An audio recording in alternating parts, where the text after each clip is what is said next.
Ev- sunny. every day's a good day, right? Yes, Well, it's good. It's definitely good seeing you again. And last time I saw you was a year ago. almost. Yeah, Yes. almost a year. Yes, that's Yes. fantastic. Well, thank you so much, Sherry, for joining the authors table, and I'm very excited to have you on the program.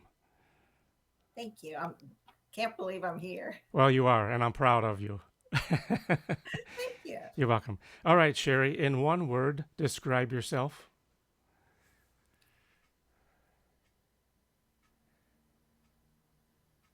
Mom. Mom. And that covers a lot of ground, doesn't Yes. it? Now, if you were to write a book today, Sherry, what would you call it and why? I would probably call it, I have one that I had to been working on and off, and it was,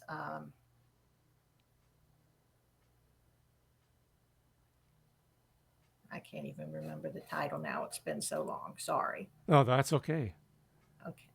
Yeah. Now, who is your favorite book author, Sherry? My favorite book author was Lillian Jackson Braun. What's the, She's no longer with us. She wrote the Cat Who series. okay? All right. I'm not familiar with that one, but Okay, it's mystery series. okay, sure. She wrote them in the '60s. Okay, very good. Now, what inspired you, Sherry, to become an author? Well, when I was a little girl, I like elementary school, my older sister went off to college, and I used to write her letters, and she loved my letters so much she would show them around to her friends, Hmm. and that gave me some confidence. I think too that that's what we're missing today. Everybody's just emailing or texting. Just going back to the fundamentals of just writing a nice letter. Yes. You know, I mean, especially like during the holidays. It's more personable. Yes, yeah, absolutely. I love getting a personal letter in the holidays. Yes. Yes, I think that says so much, and it'd be nice that we would go back to that. Now, before you wrote your first book, Sherry, now what steps did you take to complete it, like from your concept to your finished product? I'm a pantser. So I started with an idea I got from a little newspaper clipping, and I went with that. Oh, okay. Now, like when you had that idea, how did you implement it? How did you? Well, there was a little newspaper article, and it was talking about there was a woman, I think about 3 a.m., standing on the side of the road holding $100 bill, and a car pulled up next to her, and the passenger window was down, and the guy grabbed it, and she would not let go of it, and so it dragged her. So I started thinking, what was she doing in the middle of the night, standing on the side of the road holding $100 bill? Yeah, and also to even have that kind of money in hand. Yes, Yes. yes, yes. Where did she get it? Ah, So that was the impetus to my first book, $100 Bill. yes. And we actually we're getting into that. Now, your first one is called $100 Bill, a 1940s romantic suspense novel. Yes. So, would you like to talk a little bit about that, Sherry? Um, it was at the end of World War II, and the able-bodied men, most of them were off at war. So the women, of course, came to take their jobs and step into the boots of the soldiers. So my heroine, Chloe Lambert, is a uh, Secret Service agent in the counterfeiting division, which they no longer have Secret Service over there, but they did then. And she went undercover in Washington, D.C. at the Bureau of Engraving and Printing because there was an inside job. Counterfeit $100 bills were turning up all over. And she went in to infiltrate it. And Ah, she was way over her head and got into so much trouble. And that's where you came in, right? Yes. Yes. Oh, that's wonderful. Now, your second one is called $1,000 Pharaoh, Yes. and that's a 1940s mystery romance novel. Yes, that continues. It's like the sequel to $100 Bill, Hmm. and this time $1,000 bills are turning up globally, and so Chloe has to go trotting around the globe, and it opens with her waking up inside an ancient tomb in Egypt, and she's been shot and left for dead. Ooh, so that yeah. Go ahead, Sherry.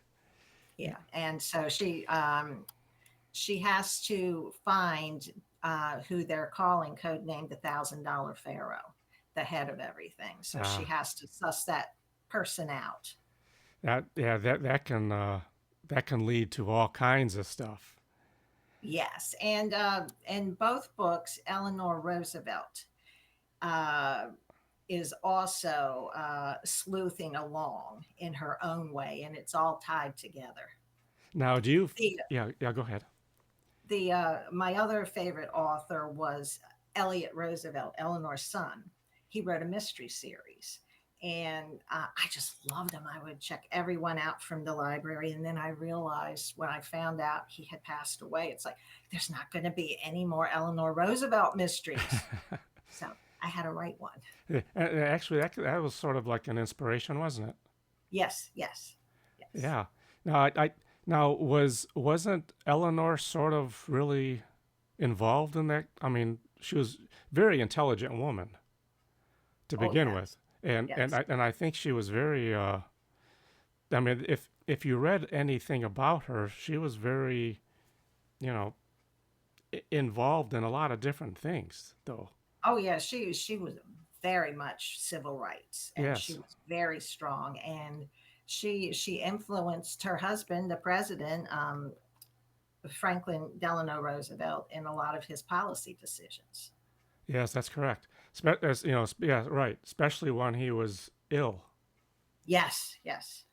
Yeah, that's excellent. Now your third one is Million Dollar Mama. Okay, now that one is a time travel novel. It's starts around the early 2000s, and the adult daughter of Chloe Lambert time travels back into her parents' past to find out the secret of her conception. Ah, now, like for that example, how did you like come about these your the story? It started with a real life phone call. Oh, Okay, I got from my father, and he said, "She's trying to kill me," and I said, "Who's trying to kill you, Daddy?" And he says, "Your mother." And I hear her in the background. Nobody's going to care about you, you damned old fool. And the line went dead. So I had to think, what am I going to do? I was in like over an hour away oh from my their gosh. house. So from the cobwebs of my childhood, I pulled up their across the street neighbor's phone number, and I called and I said, "Can you please go check on it?" And so that was everything turned in Oh, real life, everything was fine. yes. But that was the impetus for the story. Wow, it's amazing how things like that can like trigger something in your mind to create something, you know, out of that, you know. Yes. I mean, I think that's where creative writing comes about, and not just for authors, but if you're even like working for the paper or anything like that, you know, creative writing is it can go in so many avenues, you know, Yes. Yes. and it's endless. It's all depends on you. Yet you just keep saying to yourself, what if, what if? That's And then right. it takes on a life of its own, and your protagonist and your villain, they do things that you never would do, but boy is it fun. Ah, that's right. That's right. Now, your fourth and final book in the series is called $1 Billion. Baby, right? Yes, yes, and that's like a sequel to Million Dollar Mama, and it continues. The secret she found out of her birth. Mm-hmm. Her father is still he promised. Her father was a doctor, and he was obsessed with one of his celebrity patients in the 50s, and he promised this woman something incredible, and he was a medical researcher, and unbeknownst to Chloe, his wife, um, she had a ovarian cyst, Hmm. and he just happened to be the doctor on duty. It was rupturing. He implanted an ovary from this woman, this celebrity, and into Chloe, and she did not know about it because he promised this woman a baby with a certain famous man that she was involved with. So That's a twist. yes, yes. So Donna is the heroine in Million Dollar Mama and Billion Dollar Baby, and so she is um, the biological daughter of this famous celebrity. Ah, okay. That can get interesting. Yes, yeah. Now your fifth book now is called Inappropriate, a romantic comedy mystery on a train. Oh, that one's just hilarious. Yeah, And that's I didn't when I wrote it. I wasn't trying to be funny. It's a there's a young woman. I got the idea. I was on Cocoa Beach with my daughter when she was little, and I noticed there was a beautiful young woman driving around in the golf cart, and she had on a little shorts and a red t-shirt, and she was like Department of Public Works, and her job was to pick up trash on the beach. And I thought, that poor woman has to pick up trash. But wait, she's on the beach. This could be cool. And so I made her Sandra Fair, and she's an aspiring mystery writer. She's written several books, or the starts of several books.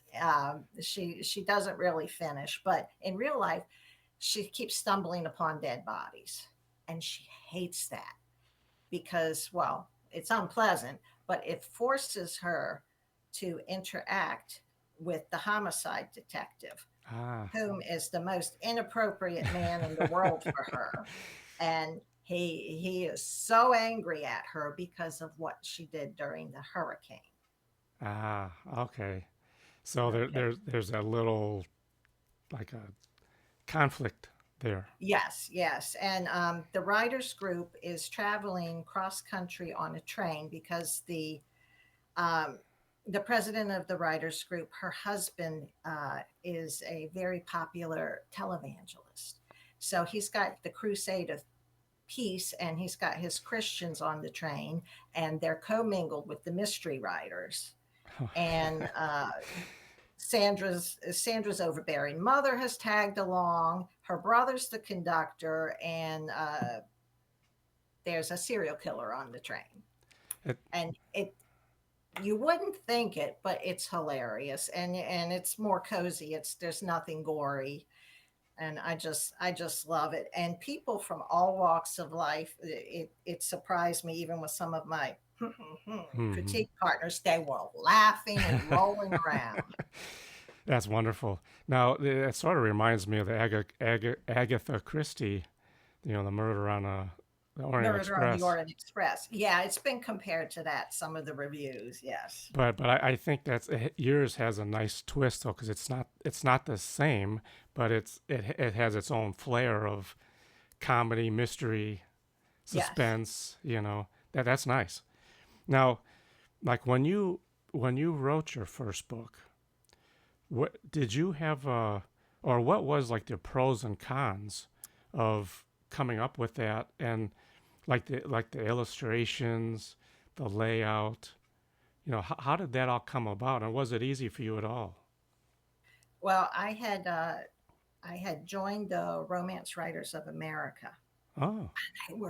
That was a wonderful group back then. They were so helpful, and they would teach you how to write and tell you which publishers were okay to go with and things. So there was a contest. Harlequin was having a contest. They were going to have a new romantic suspense line. So it's like, oh, okay, I'll write that. Not that I had ever read any of the Harlequin books. Had I known that, I would have realized they only did contemporary, and Oh, I wrote a historical. So I submitted to the contest, and then I would see the writers in the RWA group saying, "Oh, I got a request for my fool from the contest," and I didn't, and I was so disappointed. I never heard anything, and then I found out. But I did find a publisher, nice. and it was they published my first three books. Now, did you ever think about becoming a self-publisher, or was that not an option? Oh, I am now. I Oh, absolutely okay. am now. Everything I've gotten my rights reverted back, and all of my books I self-publish Oh, very good. Now, why? because first of all, my cover for $100 bill was horrible, and I had no say in it, Oh, and basically it didn't sell at all. okay. And you know, That, that was the main reason. and do you agree that cover says it all? Oh, absolutely. You readers judge a book by the cover because there's millions Yeah, of books out there, so it's got to catch their eye. that's correct. I agree. Because I think font is a big issue, color. Mhm. If it doesn't catch, you have someone that's in the store or library, and they're just looking at the books, and if it doesn't stand out, they're going to walk right by it. Yes, that plus you have to figure out your genre and your audience, and you look at the top sellers in that and see the fonts they're using, the colors, Yeah, the graphics, and you need to have something. I know everybody says I want my book individual, and nobody's ever seen this cover before. No, they'll walk by it. They need to see something they expect to see, that's right. um, because they'll think, oh, this one's good. That's right. Well said. And I think a lot of authors, they don't think that way. It's the same thing with marketing. They figure, okay, I'm gonna write this book, and then it's gonna it's gonna do the rest, and that's not the case. No, not at all. No, I agree 100%. And I yes, you put your blood, sweat, and tears in creating your masterpiece, but there's a whole nother side to promoting it, or like for example, you being on the podcast. You know, Yes, you yes. you have, Thank you. of course, you have to, because you're a brand, right? Yes. And I think you have to do your part in selling it. You can't just rely on a publisher, because they don't always sit there and do it for you either. Oh no, not unless you are a big New York Times best-selling author. Then they will put the marketing money in for you, but you're expected to do it. That's Yes. correct. And I believe personally that's the fun part. You know. Well, I'm liking it now. I've found that the only way my books sell well is if I advertise them on Amazon, because they will go. Amazon will show them to readers that are looking for that kind of book. Correct. However, they they sell well on Amazon when I pay for the advertising. Amazon gets more than I get in royalties, so it's I tried for several months and I lost thousands of dollars. So that's the end of that. Oh, really? Yes, Oh, okay. Yeah, that was I think a lesson learned, it was, big and lesson learned. I kept trying to tweak it, thinking, oh, it's going to get better and it's going to get better, and then I finally, because I had some money, I said I'm going to allot this, and the money was almost gone. So Ooh, that was the end of that. yeah. Now, Sherry, like with all your book covers, did you have or what was your process in trying to find that right image on your covers? Oh, this is fun. I would buy pre-made covers, okay, Oh, and try to get something. I got better than what the publishers gave me, but they still weren't quite right. And especially when I would write another book and another book, I would want to add it to the series. So then I finally started making some of my own. And I am a member of the Grand Canyon Writers. They're a woman's mystery group, SYNC, Sisters in Crime. And they had a speaker that did cozy mystery covers, and she just did fantastic. And her specialty was uh, older books that weren't selling. And she said, "Oh, and I guarantee they come up." And she just did a fabulous job. So when I finally had enough money saved up, I contacted her and she says, "Okay, I'll put you on my list 2 months from now."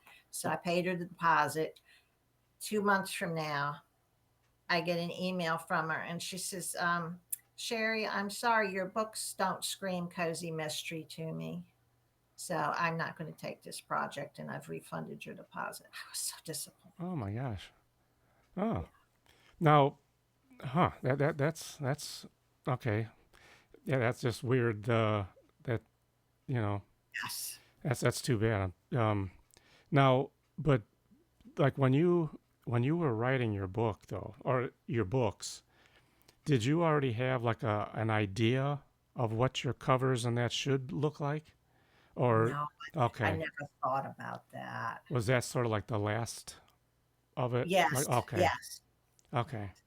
Now, because I know like when writers, well not all, but some write, they just write and then they edit it when they're done. Is that how you are, or do you edit as you go?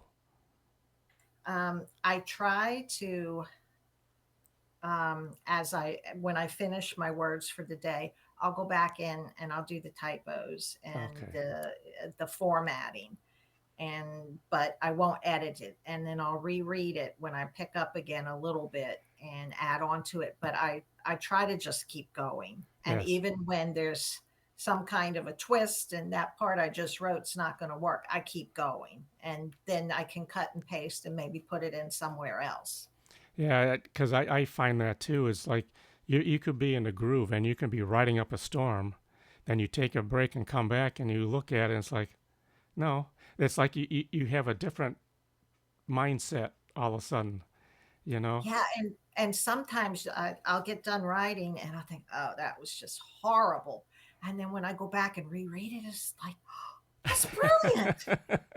So you never know, and the stuff you think is good, you toss. That's correct. Yes. Now, how valuable do you think being in writers groups is?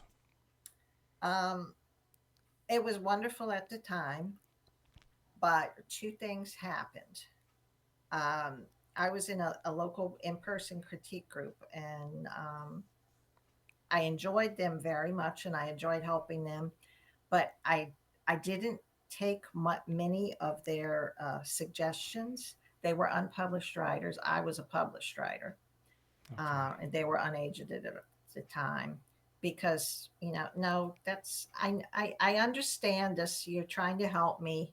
This is what's expected. This is how books go, but that's not me. This is not my book, and I had to get out of the group because I got a day job, night job, whatever, and it conflicted, and they wouldn't change the day they met.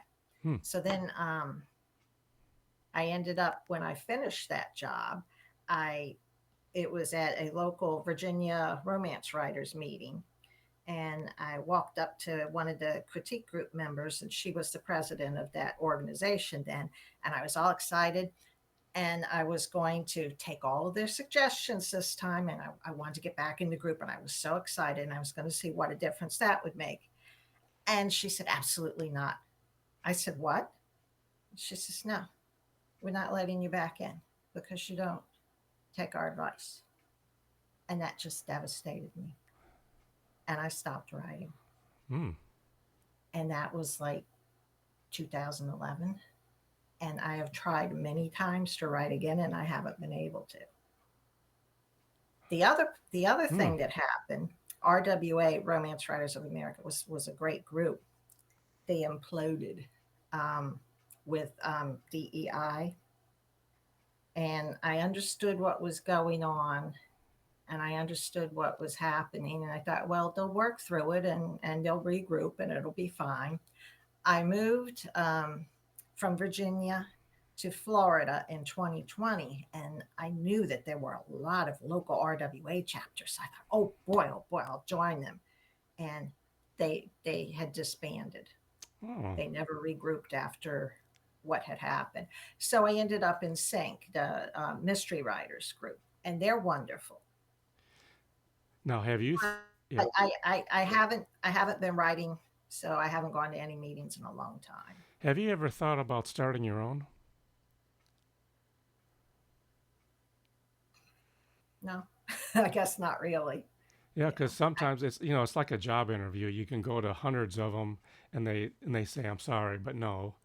But but you have to be you know, and which you do have, but that desire.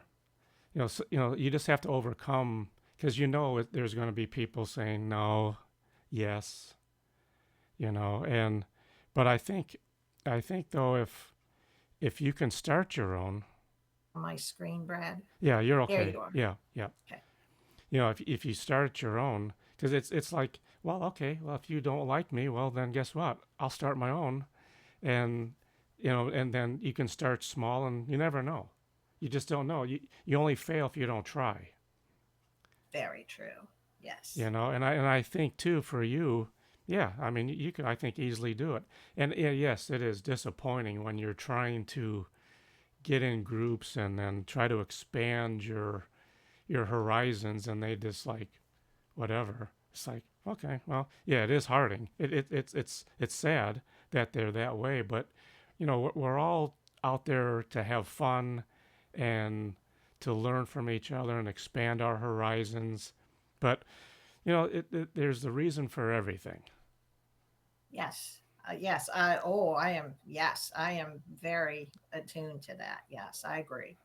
And I think it's something to ponder. You know, Even if it's just you start off with 2, 3 people, and then next thing you know, it expands. People say, "Oh yeah, I know Sherry," and let's. You don't know, especially with the libraries, you know, same Yeah. thing. Yeah. So, and I think as an established published book author you are, yeah, I mean, I think that says a lot. It's not just someone you're just writing for yourself and whatever. You're Hmm. you're established. So now Sherry, what advice can you give to someone that is just has no idea, but they want to become an author? So what advice can you give them to say, hey, you can do it and you know grow? Oh, that's really simple. Write the book you want to read, not the book you think will sell. Like, oh, Hmm. this is the hot genre now. No, write the book you want to read, because you may never sell it, but at least you enjoyed it and you had fun. That's well said. Yeah, and I think yeah, that's really nice because you can have this inner passion. Let's say it's even poetry. Yes. And it's something that you always always felt. But if you get it out, like you said, even if it's just for yourself, it's that gratification to say, I did it. Yes. Yes. Yeah, I agree.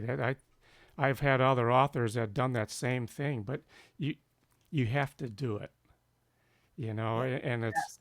and you can be, so creative, or you can just be have all these wonderful ideas, and if you keep them bottled in you, it's nice to just put them out there, and if it's just for family, you know, Oh yeah, yeah, yeah. yeah. It's fun, and it gives you some. Well, they say it about a lot of things, and it's like the time is going to pass anyway. You might as well write the book. Time is now, right?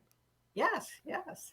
Now, what are your some of your challenges, Sherry, that in promoting your books? Like, what's some of the obstacles, and what are some of the actually the wonderful of things that you did overcome in promoting your book? Um, my biggest problem is social media, Uh, and I have never been comfortable on Facebook. I've tried a couple times and it's just no, I don't know what it is. I've never been comfortable. Or Instagram, or I'm not even trying TikTok, but I am very comfortable on X, which was the old Twitter. I've been there since 2011. And it's a very warm community, and they let you promote your books. That's fine. I've got things automated set up ahead of time. And I basically follow every writer on Twitter, on X, and we promote each other. We repost each other's books and comment, and sometimes we buy them and we'll review them, and it's very nice. But 2011, 2024, like I said, I follow most of the authors, and I realized I need to, they've already read my stuff. I need to find some new people. So I've found a new group of people that are very welcoming, and will follow me back, and they're fun and they're nice and they're generous. And some of them even I don't say buy my book. I just, yes. for the basically the genre that it's not writing, but it's my political affiliation, and they're very nice, and a lot of them do buy my books That's or wonderful. comment. But Y- that's, yeah, I interact with them as people. Well, Okay. yeah, and then I think that's your comfort, and Yes. and that's okay, because if you're not comfortable doing something, then don't do it. Yes. Yeah. And but the other good thing that I'm really excited about is X has now uh, launched Grok, Grok, which is their AI. And I've been making little promo memes and little cartoons, and oh, it's so fun, and Y- it's free. Yeah. that's So right. Yeah, you can't yeah, go wrong there. yeah, yeah. And Yeah. I'm getting really good feedback on my memes. Well, excellent. So that might be going in, you might be going into another area. Yes, I'm thinking about it. Yes. Yeah. Not sure what, but But you're at least you're going in that direction, and that's wonderful. Yeah, and now you do have a website, right, Sherry? I do. It's sherrymorrisbooks.com. Okay. And it just has a blurb about each book and a link to purchase it. I have two books that are available as audiobooks, $100 Bill and Inappropriate. And the rest are ebooks, paperbacks, and hardcovers. Excellent. Nice variety. Now, do you find it uh, your readers are wanting more ebooks, or do they like the hardcovers better? When I was advertising on Amazon, most of my sales were paperbacks Hmm. Okay. more than ebooks.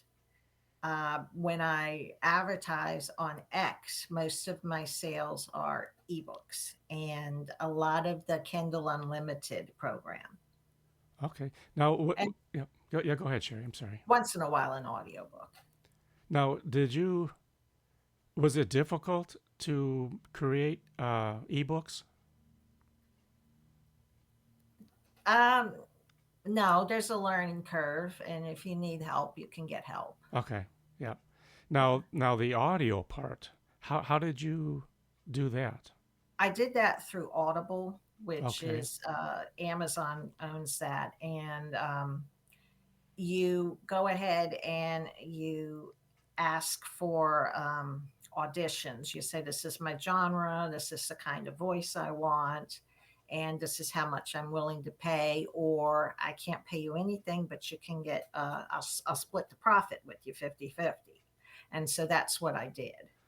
Okay. So there could be a little negotiating there. Yes.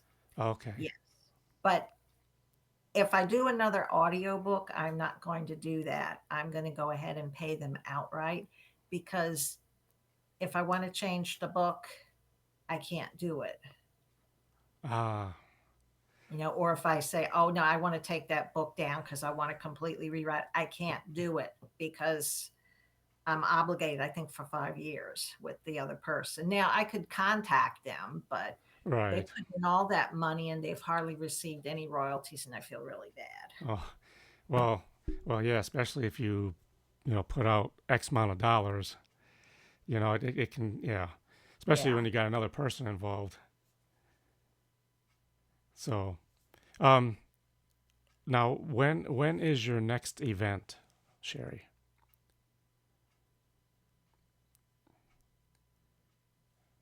Your screen froze. Okay. Yeah, I'm waiting for you to come back. I can see you. There, I'm back now. Okay. Yeah. Now when is your next event? I don't have any more scheduled. Okay. Uh, now there's one coming up in January, right? Is that the one at the Eisenhower Center in the Villages? Okay. I have a friend who bought a table for our local chapter of the Sync group, the citrus the citrus riders. But so she bought a table for the whole group. But Okay. I don't belong to the villages sponsors that, so I probably won't be there this time. Oh, okay. Yeah, that was a wonderful event, though. Oh, I had so much fun. Yeah, Yeah. that was excellent. That was so much fun, and meeting so many different authors, and just even the atmosphere there. Oh yeah, I It, really it, it enjoyed was fantastic. All the military, and that was really beautiful. it. Well, Sherry, I thank you so very much for being on the author's table today. It was a great pleasure to have you. Well, thank you very much. I really appreciate this opportunity. Absolutely, and I wish you the very best. And please keep me in the loop of your new adventures. I think it's very exciting that you're expanding. You're keeping it fresh, and that's wonderful. Thank you. Yes, and I think you're going to do very well. And I just wish you the very best, and I hope to hear from you soon. Thank you, Brad. You're very welcome. You have a fantastic day. Okay. Okay. Thank you. Okay. Bye Thank bye. you. Bye.